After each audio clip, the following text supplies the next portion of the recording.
बुद्धिमान रानी की 3 बातें गांठ में बांध लेना। कोई आपको धोखा नहीं दे सकता। जय श्री कृष्ण मित्रों, स्वागत है आप सभी का गोपेश ज्ञान यूट्यूब चैनल में। मित्रों, आज मैं आपके लिए बहुत ही काम की जानकारी लेकर आया हूं। आपसे निवेदन है कि वीडियो में बने रहें वीडियो की समाप्ति तक। कई बार स्वयं से छोटे लोग भी बहुत काम की बात बता जाते हैं, पर हम अपने अहंकार के चलते उनकी बात मानने को तैयार ही नहीं होते। हमारा अहंकार, बड़े होने का अभिमान हमें उनकी बात मानने ही नहीं देता है और इसीलिए हमें हानि का सामना करना पड़ता है। प्रिय मित्रों, एक कहावत है कि आपके घर की स्त्री यानी कि आपकी पत्नी, यदि आप अपने बड़े होने के अहम को हटाकर बात करें तो पत्नी भी आपकी बहुत अच्छी सलाहकार हो सकती है, क्योंकि आपकी पत्नी आपकी हितैषी है। वो आपको अनुचित सुझाव कदापि नहीं देगी। बहुत से लोग पत्नी को अपने अभिमान बस घास भी नहीं समझती।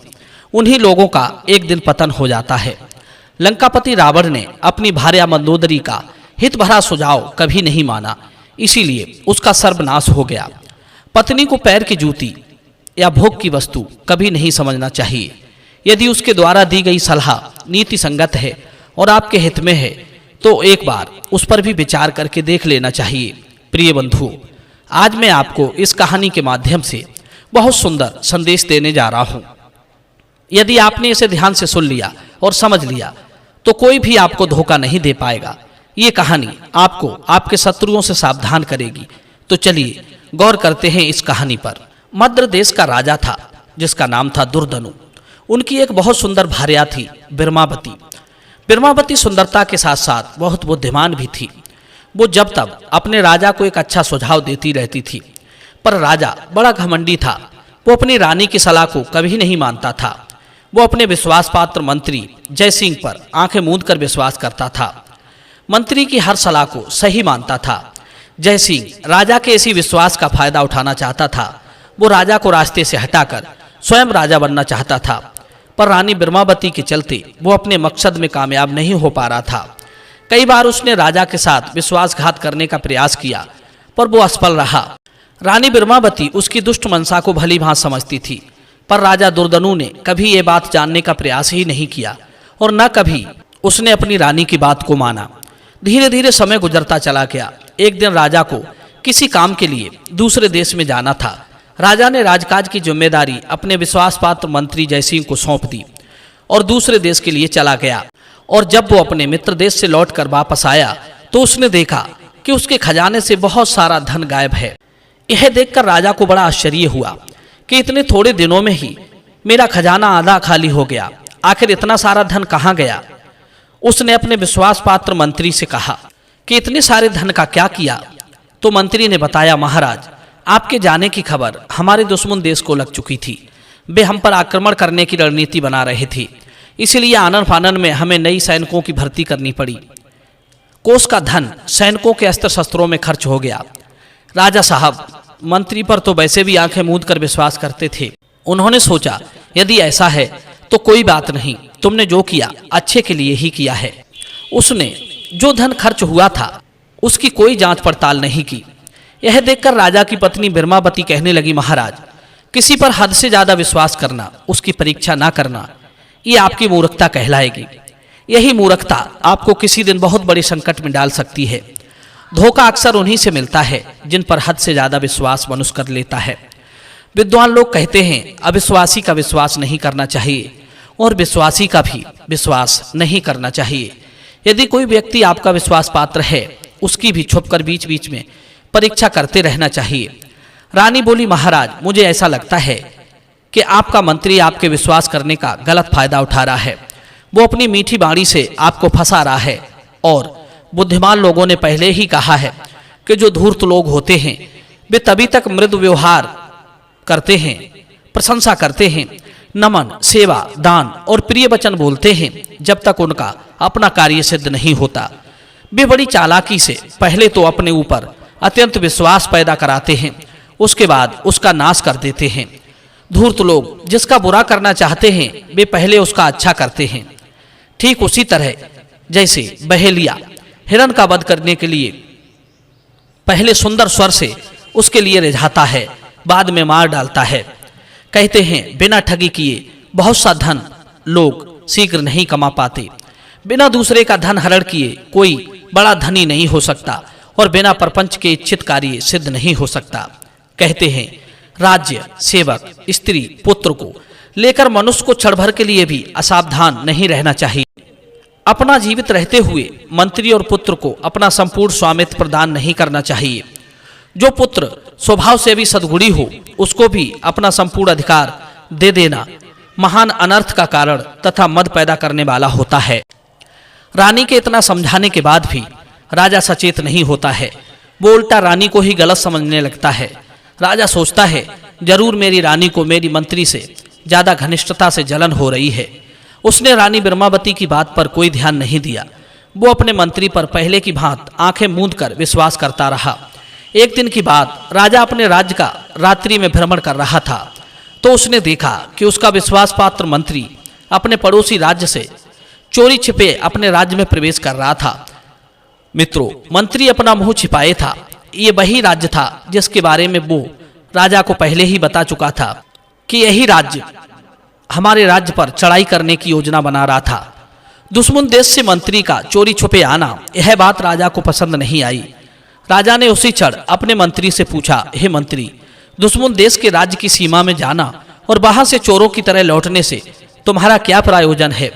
कहीं तुम हमें धोखा तो नहीं दे रहे हो? क्या तुम हमारे साथ गद्दारी तो नहीं कर रहे हो? दुश्मन देश के राज्य में इस तरह अकेले जाने का मतलब क्या है तुम्हारा? अपने राजा को देखकर मंत्री जयसिंह के चेहरे पर पसीना आ गया। वो अंदर से एकदम घबरा उठा। फिर थोड़ा गंभीर होते हुए वो बात बनाते हुए राजा से बोला, हे महाराज, मुझे गद्दार कहकर मेरी विश्वसनीयता को कलंकित ना करो। आपको तो पता ही है कि यह राज्य हम पर हमला करने वाला था, इसीलिए मैं इस राज्य की जासूसी कर रहा था कि यहाँ का राजा हमारे बारे में कोई षड्यंत्र तो नहीं रच रहा है। इसी गतिविधि का पता लगाने के लिए मुझे रात्रि में चोरी छिपे इस राज्य में जाना पड़ा। मैं सदैव अपने राज्य की सुरक्षा को लेकर चिंतित रहता हूँ। पूरा जीवन मैंने इस राज्य पर न्यौछावर कर दिया और आप मुझे गलत समझ रहे हैं।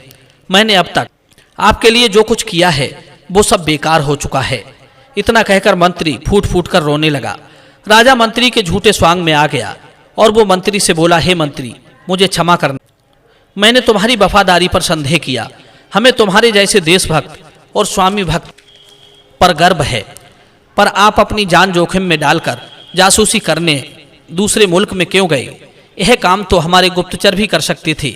तब मंत्री बोला, महाराज, गुप्तचरों पर विश्वास नहीं किया जा सकता और सुरक्षा को लेकर जो स्वतः ही गंभीर नहीं रहता, दूसरे पर आश्रित रहता है, वो मारा जाता है। मित्रों, मंत्री की इस बात से भी राजा नहीं समझ पाया कि वो खुद से ज्यादा मंत्री पर आश्रित क्यों है। बल्कि उस दिन के बाद राजा दुर्दनु का अपने मंत्री पर विश्वास और बढ़ गया। अब तो वो हर एक गुप्त बात अपने मंत्री जयसिंह से शेयर करता था। एक दिन रानी ने राजा को फिर समझाया, हे महाराज, जो व्यक्ति अपने ही कार्य में स्वयं पूर्ण रूप से तत्पर नहीं रहता है तो उसके सहायक भी उस कार्य में तत्पर नहीं रहते, वे मनमर्जी करने लगते हैं। अपने कार्य में जो जागरूक और सजग रहता है तो उसके सहकर्मी भी उस कार्य में जागरूक रहते हैं, उसे कभी पछताना नहीं पड़ता। और दूसरी बात, जो राजा सदा बुद्धिमानों से द्वेष रखता है और वंचकों से, धोखेबाजों से खुश रहता है और अपने दुर्गुणों को नहीं समझता है, वो अपने नाश का कारण स्वयं बन जाता है। रानी के इस प्रकार समझाने पर राजा के कुछ समझ में नहीं आया। मित्रों, कुछ दिन बाद एक दिन अचानक पड़ोसी देश के राजा ने राजा दुर्दनु के राज्य पर चढ़ाई कर दी। राजा को उस युद्ध में हार का सामना करना पड़ा। वो अपनी रानी को लेकर राज्य को छोड़कर जंगल में चला गया। वहां ऋषि मुनियों के आश्रम पर जाकर रहने लगा। राजा का विश्वास पात्र मंत्री जयसिंह उसी नगर में रह गया। उसने राजा से कहा, महाराज, आप जंगल में चलिए और अपनी और रानी के प्राण बचाइए। मैं यहीं रहकर राज्य को शत्रुओं से पाने का प्रयास करूंगा। मित्रों, इस प्रकार मंत्री नगर में रह गया। कुछ दिन बाद राजा को खबर मिलती है कि मंत्री यहाँ का राजा बन गया है। इस पर राजा दुर्दनु बड़ा प्रसन्न होता है कि चलो अच्छा हुआ, हमारे मंत्री ने हमारा राज्य शत्रुओं से वापस लौटा लिया। राजा की मूर्खता को देखकर रानी ने कहा, महाराज, आज फिर मूर्खता कर रहे हो। तुम्हारे विश्वास पात्र मंत्री ने तुम्हारे लिए राज्य नहीं लिया है, बल्कि उसने आपके दुश्मनों के साथ मिलकर आपसे आपका राज्य छीन लिया है। विश्वास ना हो तो इस बात की परीक्षा करा लो।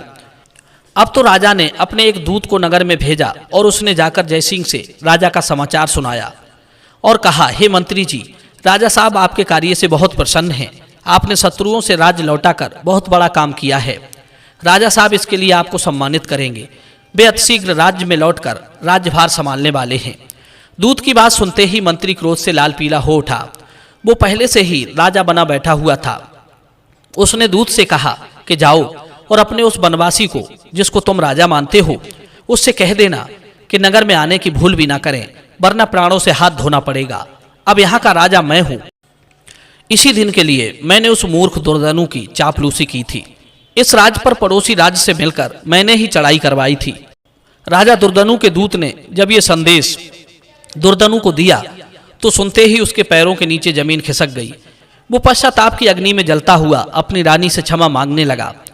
कहने लगा, प्रिय, तुम ठीक कहती थी कि किसी को भी अधिक विश्वासी नहीं बनाना चाहिए। आज मैंने अपनी करनी का फल भोग लिया है। किए हुए अच्छे बुरे कर्म का फल मनुष्य को भोगना ही पड़ता है। दूसरों के आश्रय पर निर्भर रहना सबसे बड़ा द्वेष है। एक दिन ऐसे लोग सर पीट पीट कर पछताते हैं। राजा को चाहिए कि वो अपने ग्राम का, नगर का, देश का स्वयं निरीक्षण करे। अधिकारियों ने किन प्रजाओं का मनोरंजन किया, किन लोगों को कष्ट पहुंचाया, इसमें प्रजा संबंधी जो सत्य व्यवहार हो उसका विचार करे और अपने अधिकारी जनों का पक्षपाती ना होकर प्रजा का पक्षपाती होना राजा के लिए उचित है। राजा अपने स्थान का परित्याग कभी ना करे, किंतु नीति से शत्रुगण को जीते, क्योंकि स्थान से भ्रष्ट हुए दांत, केस, नख और राजा कभी सुशोभित नहीं होते। मित्रों, यह कहानी आपको कैसी लगी? कमेंट सेक्शन में आप अपनी राय रखना। मिलते हैं अगली वीडियो में नई ज्ञान चर्चा के साथ। आप सभी का बहुत बहुत धन्यवाद। जय श्री कृष्ण।